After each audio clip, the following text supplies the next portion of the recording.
Las instrucciones de la compañía son muy claras, sin importar si la tripulación sobrevive. ¿Para qué quieren estas cosas? No seas ingenuo. Por poder. Siempre se trata de poder.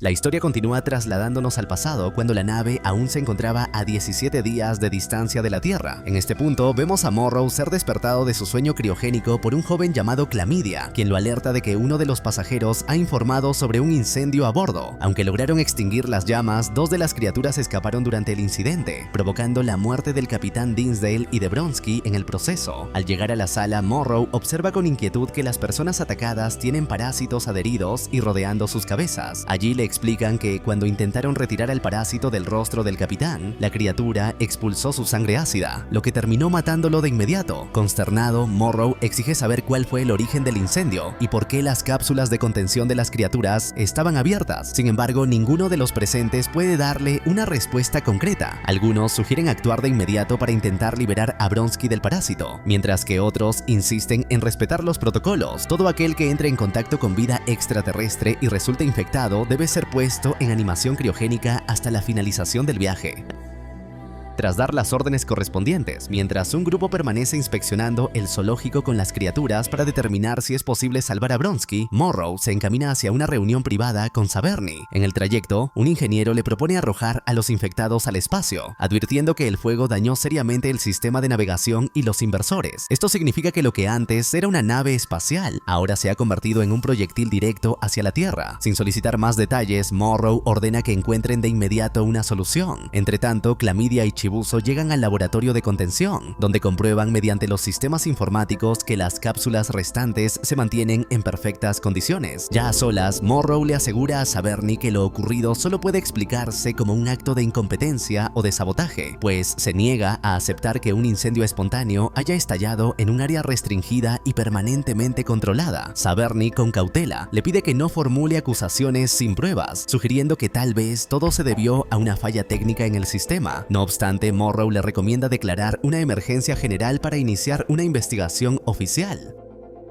Ella rechaza la idea, pues no desea sembrar el pánico entre la tripulación. Cambiando de tono, Morrow la confronta revelando que sabe de su relación sentimental con Bronsky, recordándole que, según las estrictas políticas de la compañía, las relaciones entre miembros de la tripulación están terminantemente prohibidas. Le advierte que esa implicación emocional la distrae y compromete su juicio, lo cual representa un riesgo para la misión. Siguiendo el protocolo, señala que, si el capitán interino no demuestra estar tomando todas las medidas necesarias para proteger la nave, el mando debe recaer en el jefe de seguridad, es decir, en él mismo. Saberni lo acusa de intentar organizar un motín, pero Morrow responde con firmeza que su único objetivo es cumplir con su deber y llevar la nave de regreso a la Tierra en condiciones óptimas. Sin más alternativas, Saberni termina cediendo, mientras Morrow le ordena consultar directamente con la computadora central, ya que él obedecerá las directrices de Yutani, mantener la carga a salvo, aun si eso significa sacrificar a la tripulación entera. Por otro lado, una vez que Bronsky es colocado en su cápsula de criosueño, el Dr. Rahim comenta que la parasitación que su compañero está sufriendo constituye la prueba más evidente de lo insensatos que pueden llegar a ser incluso los grandes genios.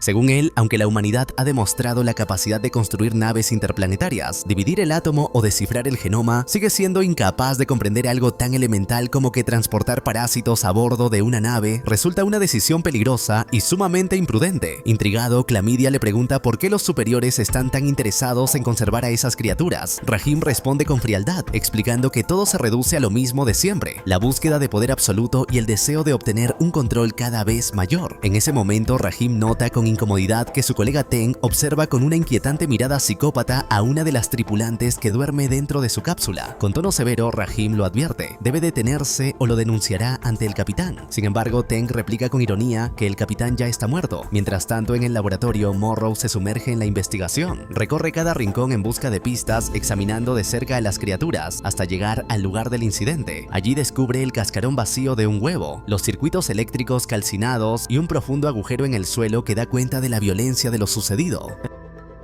Profundizando en su pesquisa, Morrow revisa los registros de video. En ellos confirma que efectivamente ocurrió una combustión espontánea en el zoológico y que el capitán fue el primero en acudir a sofocar las llamas con la ayuda inmediata de Bronski. En medio de esa distracción, uno de los huevos se abrió y el parásito se incrustó en el rostro de Bronski. Poco después, otro parásito se lanzó sobre el capitán, quien aunque luchó con todas sus fuerzas terminó siendo dominado y atrapado. Sin embargo, al retroceder aún más en las grabaciones, Morrow descubre algo alarmante. Un individuo no identificado se infiltró en el zoológico antes del siniestro, manipuló los sistemas para provocar la falla y abrió deliberadamente las compuertas que custodiaban los huevos. Al mismo tiempo, Saberni aprovecha un instante de soledad para permanecer junto a Bronski. Entre lágrimas, acaricia la cápsula que lo contiene y rememora los momentos apasionados que compartieron. Finalmente, como un ritual de buena suerte, arroja un poco de tierra sobre el cristal y lo despide con la esperanza de que resista hasta llegar a la Tierra. Lo que ella desconoce es que esa escena también queda registrada, y aunque Morrow podría adelantar la grabación, decide observarla completa de principio a fin.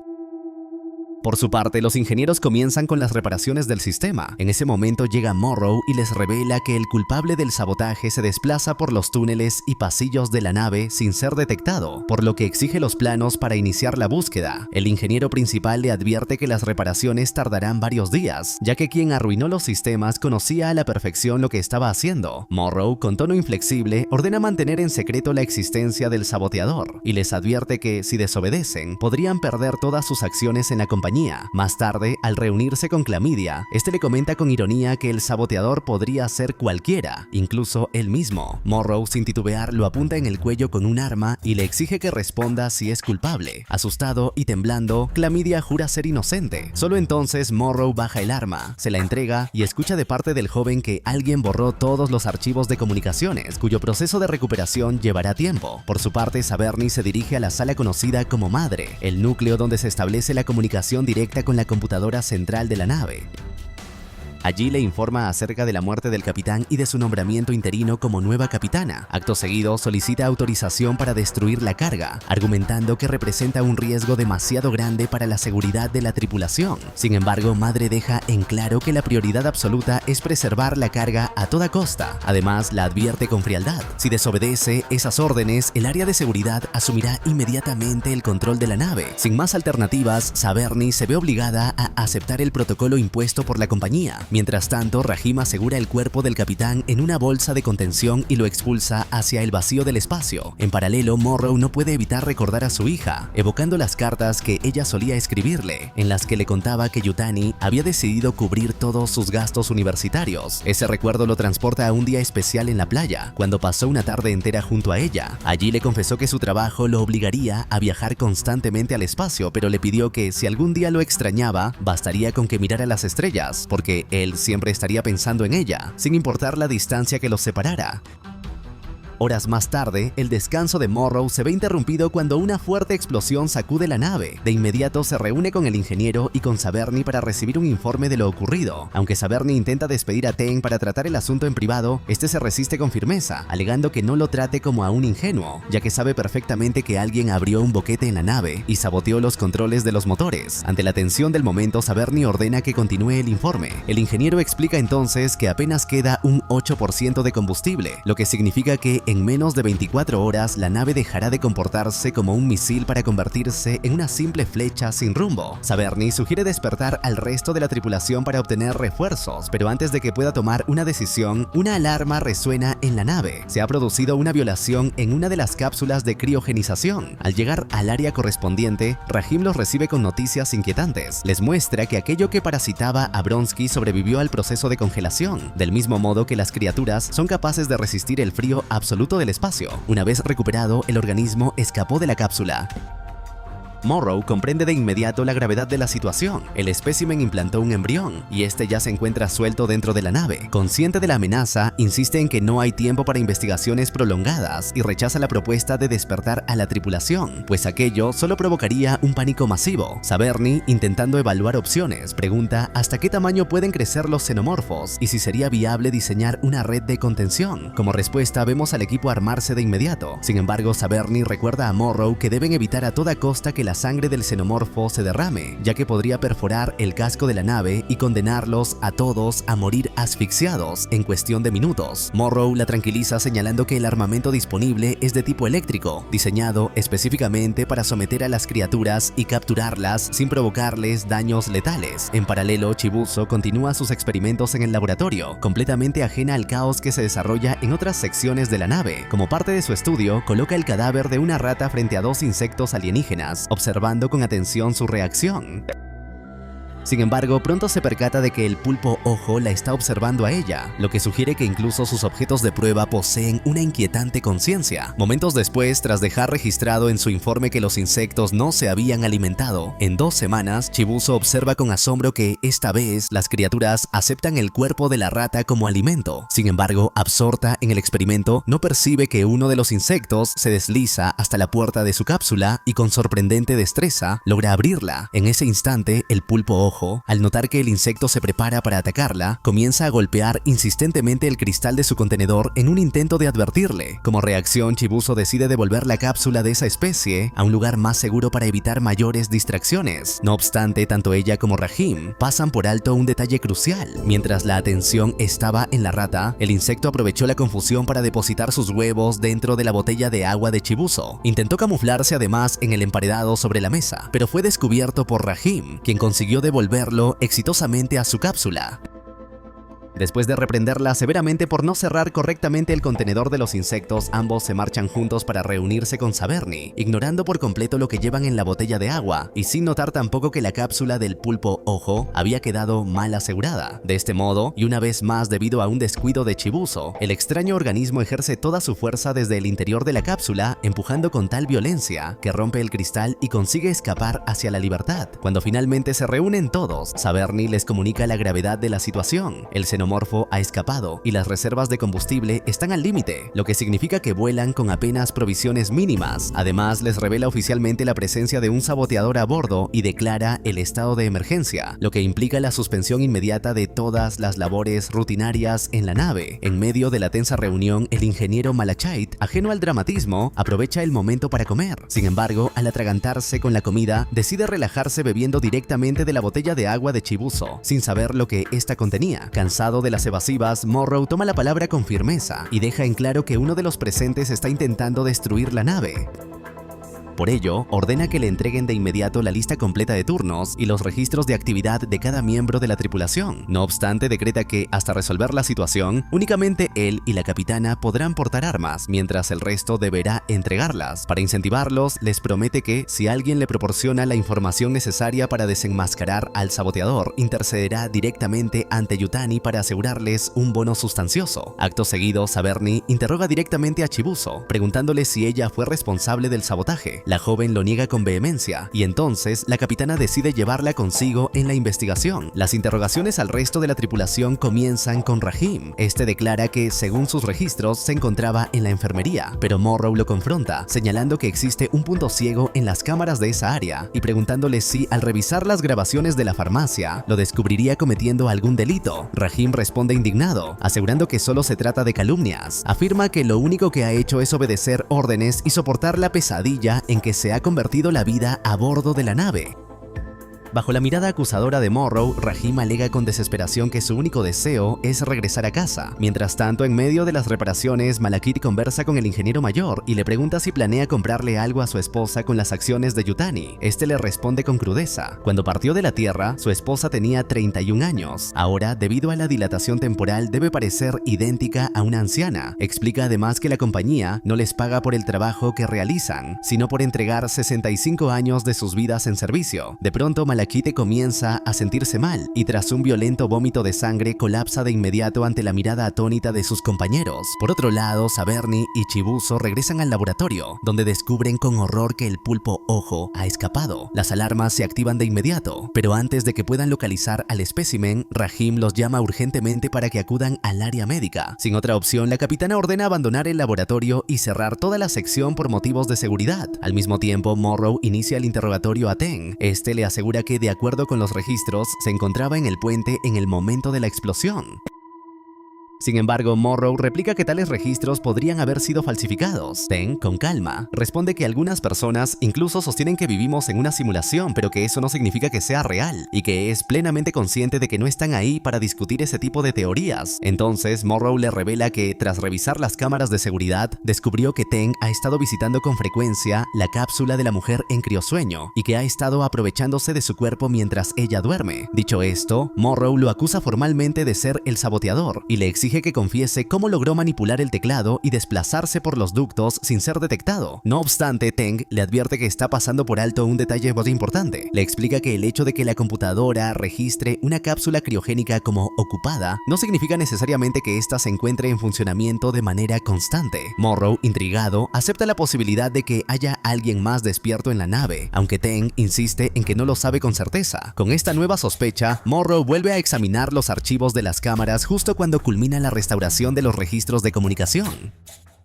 Al indagar en ellos, encuentra mensajes aparentemente triviales, Calmidia conversando con su familia, Bronsky relatando que ha encontrado el amor a bordo, o Malachit quejándose de la burocracia interminable de la nave. Sin embargo, tras una larga búsqueda, descubre una conversación comprometedora, Petrovich contactando a Cavalier. En dicha comunicación, Petrovich confiesa que ya no soporta la idea de entregar 65 años de su vida a la nave, pues su esposa murió de manera atroz cuando unos insectos depositaron huevos en sus ojos. Cavalier, con total frialdad, lo interrumpe para dejar claro que sus sentimentalismos no le interesan. Le recuerda que si logra seguir las órdenes y aterrizar la nave en su territorio, se convertirá en el hombre más rico de cualquier nación donde, según él, la gente común se casa entre primos y mantiene relaciones con animales. A cambio de su obediencia, Petrovich exige que su mente sea transferida a un nuevo cuerpo robótico. Cavalier le promete que, si le entrega las criaturas, será el primero en la lista para obtener un cuerpo híbrido. Ante la pregunta de qué sucedería si no sobrevive al impacto del aterrizaje, Cavalier sentencia con frialdad que ese no sería su problema. Con esta revelación en sus manos, Morrow cambia de estrategia y decide equiparse con armamento de alto calibre.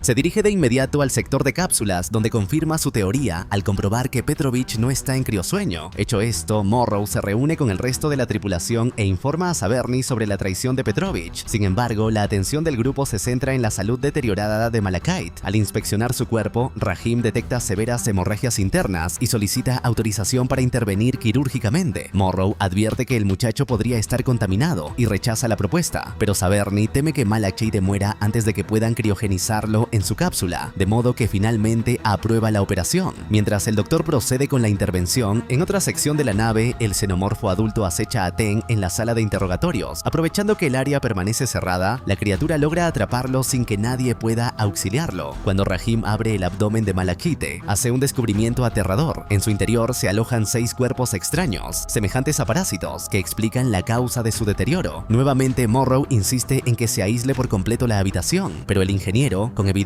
preocupación, suplica a la capitana que intervenga para asegurar la supervivencia de su compañero.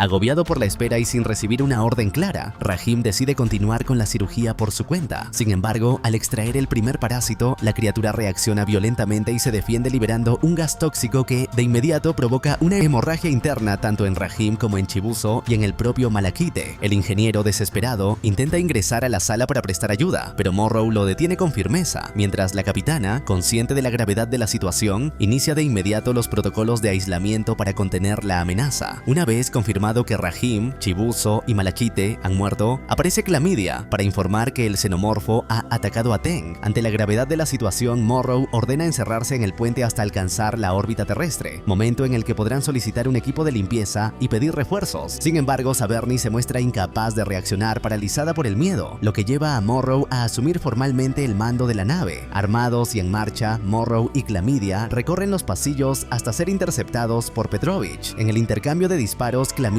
resulta herido de gravedad.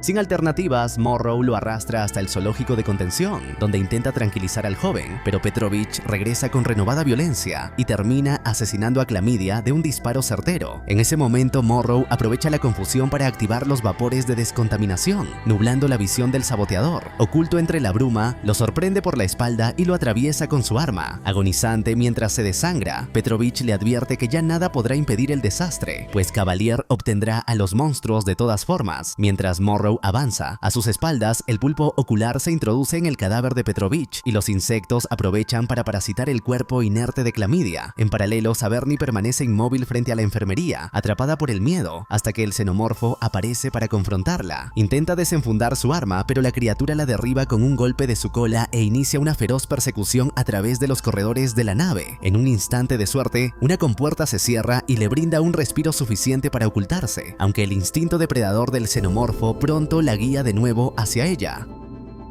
Desesperada, Saberni huye hasta llegar al puente, donde comienza a soldar las aberturas para impedir que la bestia ingrese. Allí descubre la presencia del ingeniero, pero cuando le pide ayuda y pregunta por Morrow, se percata con horror de que su compañero está muerto y su cuerpo es manipulado por el pulpo, que se abalanza de inmediato sobre ella. El xenomorfo, al presenciarlo, ruge encolerizado, pero en lugar de intervenir, opta por retirarse, dejando a Saberni a merced de la criatura. Poco después, Morrow llega al lugar y encuentra a Saberni casi inconsciente. Acorrala al pulpo, pero este responde alertando al xenomorfo de su presencia. Sin más opción, Morrow lo ataca, lográndolo aturdir lo suficiente para escapar. El pulpo queda entonces frente al xenomorfo y se lanza contra él, mordiéndolo con fiereza en un intento desesperado por dominarlo. Aunque la criatura pronto recupera la ventaja, la distracción permite que Saberni se levante y huya tambaleante. En el último instante, antes de ser triturado, el pulpo abandona a su huésped e intenta parasitar al propio xenomorfo. Saberni alcanza la puerta de la sala madre, donde Morrow se encuentra atrincherado.